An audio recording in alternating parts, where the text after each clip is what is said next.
Good morning प्यारे बच्चों। आशा है आप सब अपना ध्यान रख रहे हैं। बच्चों, सबसे पहली बात तो ये, इस वीडियो की बेटर क्वालिटी पाने के लिए प्लीज़ अपने फ़ोन को सीधा पकड़ें और फ़ोन की वीडियो क्वालिटी को थोड़ा इम्प्रूव कर लें ताकि आपको वीडियो का बहुत अच्छा व्यू दिख सके। चलिए बात करते हैं आज की वर्कशीट के बारे में। हमारी आज की वर्कशीट का नंबर है 115। आज डेट है 23 नवंबर। आज हमारी हिंदी की वर्कशीट आई है और पाठ है बहादुर बित्तो। चलिए, नमस्ते प्यारे बच्चों। आपको पाठ बहादुर बित्तो पढ़कर बहुत आनंद आया ना। आपने पाठ में पढ़ा कि बित्तो ने अपनी सूझबूझ और बहादुरी से अपनी गाय और बैल दोनों को बचा लिया। चलिए, मैं आपको इस कहानी का एक सारांश समझा देती हूँ कि इस कहानी में क्या दिया गया था। बच्चों, एक कहानी थी एक औरत बित्तो के बारे में, और ये एक पंजाबी लोक कथा है जिसमें एक किसान पत्नी बित्तो का वर्णन किया गया है। क्या हुआ, एक दिन किसान अपनी पत्नी बित्तो को आकर बताता है कि वो जब खेत में हल चला रहा था तब एक शेर ने आकर उसे कहा कि या तो मुझे अपना बैल खाने दो वरना मैं तुम्हें खा जाऊंगा। बित्तो पूछने लगी कि इस पर तुमने क्या कहा। तो किसान ने कहा, मैंने उसे कहा कि मैं तो घर जाके अपनी गाय ले आता हूँ, मुझे मत खाओ। यह सोचकर और यह सुनकर बित्तो को बहुत गुस्सा आया कि यदि गाय को शेर खिला दोगे तो गाय का दूध कहाँ से मिलेगा और बच्चे रोटी किस चीज़ से खा पाएंगे। बित्तो ने अपनी बुद्धि का प्रयोग किया। उसने पति से कहा कि जाकर शेर से कहो कि मेरी पत्नी तुम्हारे लिए एक मोटा ताज़ा घोड़ा लेकर आ रही है। इसके बाद बित्तो ने सर पर एक बड़ा सा पगड़ बांधा और हाथ में दरांती लेकर घोड़े पर सवार हो गई। वह घोड़ा दौड़ाती हुई खेत में पहुंची और किसान से कहा, अरे किसान, तुमने तो कहा था कि 4 शेरों को फंसा कर रखा है, यहाँ तो सिर्फ एक ही है। खैर, नाश्ते में सिर्फ एक ही काफ़ी है। यह सुनकर शेर डर गया और वहाँ से भाग गया। वहाँ भेड़िया ये सब कुछ देख रहा था। उसने शेर को जाकर बताया कि उन्होंने तुम्हें पागल बनाया है और वो बित्तो थी जिसने तुमने राक्षसी समझ लिया। इस बार यदि बैल हाथ नहीं लगाया तो मेरा नाम भी भेड़िया नहीं। चलो, मैं भी चल के तुम्हारे साथ देखता हूँ। बहुत समझाने बुझाने के बाद शेर तैयार हो गया, लेकिन उसने भेड़िए को कहा कि तुम अपनी पूँछ मेरी पूँछ से बांधे रखना। दोनों जने पूँछ बांध कर वहाँ से चल पड़े। किसान बहुत डर गया, लेकिन बित्तो बहुत समझदार थी। उसने कहा, डरो नहीं। उसने तरकीब निकाली और भेड़िए से कहने लगी, भेड़िए, तूने तो वादा किया था तू पूँछ से पूँछ बांध कर शेर लेकर आएगा, लेकिन तू तो एक ही शेर लेके आया है और तूने 4 शेरों की बात की थी। यह मरियल सा शेर खाकर मेरा पेट नहीं भरेगा। और ये कहकर वो शेर की तरफ बढ़ने लगी। ये सुनकर शेर के होश उड़ गए और वो समझ गया कि ये तो कोई राक्षसी है और वो भेड़िए की बातों में नहीं आएगा, और उसे लगा भेड़िया ही है जो मेरे साथ धोखा कर रहा है। वो फ़ौरन वहाँ से भाग गया।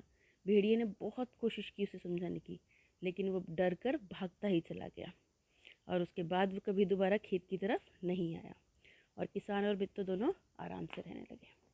चलिए बच्चों, अब इसमें देखते हैं हम कितने सारे ऐसे शब्द आए हैं जो हमें स्त्रीलिंग और पुल्लिंग का बोध कराते हैं। अब हम समझते हैं स्त्रीलिंग और पुल्लिंग क्या होते हैं। चलिए बच्चों, स्टार्ट करते हैं। लिंग।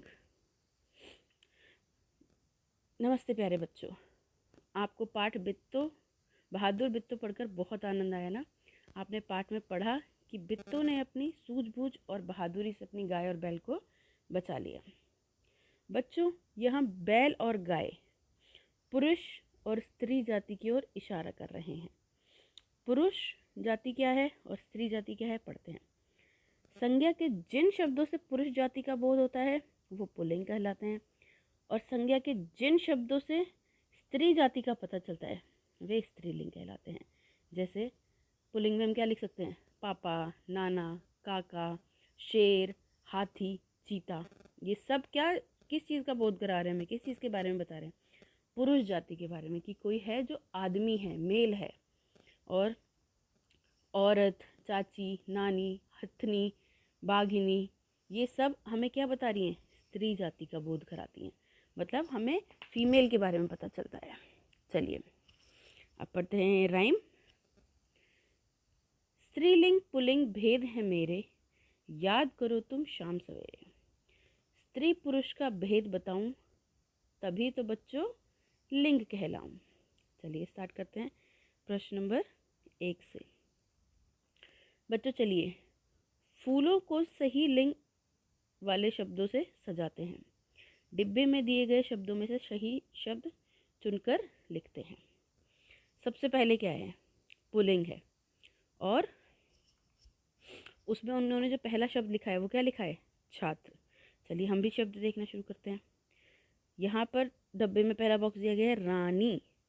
तो रानी स्त्रीलिंग है या पुल्लिंग है? स्त्रीलिंग है या पुल्लिंग है? रानी है हमारा स्त्रीलिंग, रानी है स्त्रीलिंग। इसके बाद है छात्र। छात्र क्या है, पुल्लिंग। मोर, मोर भी क्या है, पुल्लिंग। पिता, पिता भी क्या है, पुल्लिंग। छात्रा, छात्रा क्या है, स्त्रीलिंग। छात्रा बच्चियों को बोलते हैं, लड़कियों के लिए प्रयोग किया जाता है। राजा, राजा क्या है, पुल्लिंग। माता, माता क्या है, स्त्रीलिंग। और मोरनी, मोरनी भी क्या है, स्त्रीलिंग। बच्चों आप भी ऐसे पेज ढूंढ के लिख सकते हैं जिसमें आप स्त्रीलिंग का पुल्लिंग या पुल्लिंग का स्त्रीलिंग लिखें। चलिए प्रश्न नंबर 2। ओहो बच्चों, जल्दबाजी में मैंने सब उल्टा पुल्टा लिख दिया। चलिए इन्हें ठीक करके दोबारा लिखते हैं। वाक्य को सही करने के लिए रेखांकित शब्दों को सही रूप में लिखिए। जो अंडरलाइन वर्ड्स हैं उन्हें हमें सही रूप में लिखना है। बिट्टो का घोड़ा तेज दौड़ता है। बिट्टो के पास घोड़ा था, घोड़ी थी? घोड़ा। बिट्टो का घोड़ी तेज दौड़ता है, तो यहाँ घोड़ी नहीं आएगा, या क्या आएगा, घोड़ा। अगला, बैल दूध देती है। बैल दूध देती है? नहीं। क्या दूध देती है, गाय। क्या दूध देती है, गाय। अगला है, बिट्टो की बात सुनकर शेरनी भाग गया। शेरनी भागी थी या क्या भागा था, शेर। आप जो आखिरी शब्द है इससे भी पता लगा सकते हैं। ये देखिए, दौड़ता है किसके लिए यूज होगा, पुल्लिंग के लिए, तो पुल्लिंग क्या होगा, घोड़ा होगा। बैल दूध देती है, तो बैल तो क्या है, पुल्लिंग है, तो वो तो अगर उसके लिए कुछ लिखेंगे तो वो क्या होगा, देता है, करता है, खाता है, पीता है, सोता है। लेकिन देती है के साथ हम क्या लिखेंगे, गाय। बिट्टो की बात सुनकर शेरनी भाग गया, तो शेरनी भाग गया या शेर भाग गया। चलिए अब करते हैं प्रश्न नंबर 3। पहचानिए अलग कौन।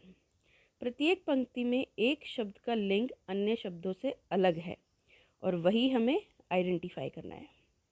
चलिए स्टार्ट करें रीड करना बच्चों। माता, शिक्षिका, नौकरानी, बहन, पिता, बुआ। तो क्या है जो इन सबसे अलग है, पिता। अगला, मामा, नाना, चाचा, रानी, दादा, काका। तो किसका लिंग है जो अलग है, रानी का। यहाँ क्या होना चाहिए था, राजा। शेरनी, मोरनी, हथनी, गधा, चूहिया, बाघिन। तो यहाँ क्या होना चाहिए था, क्या है जो सबसे अलग है, जिसका लिंग अलग है, गधा। ठीक है बच्चों। चलिए अब बात करते हैं पेरेंट्स के लिए सुझाव की। बच्चों के साथ ताली चुटकी का खेल खेल सकते हैं। आप बच्चों के साथ गेम खेल सकते हैं जिसमें यदि बच्चा ताली बजाए तो उसको स्त्रीलिंग वाले शब्द बोलने हैं, और चुटकी बजाए तो कौन से शब्द बोलने हैं, पुल्लिंग वाले शब्द। ये एक्टिविटी बहुत इंटरेस्टिंग रहेगी, बच्चों को इसमें बहुत कुछ सीखने को मिलेगा और बहुत मज़ा आएगा। चलिए आज का हमारा जो कोविड अपेक्षित व्यवहार है वो यह है कि हमें नियमित रूप से अपने हाथों को साबुन से धोना है। बच्चों अपना ध्यान रखिए, सुरक्षित रहिए। धन्यवाद। और ऐसी और वीडियोस के लिए प्लीज़ इस चैनल को लाइक करिए, शेयर करिए, सब्सक्राइब करिए। धन्यवाद।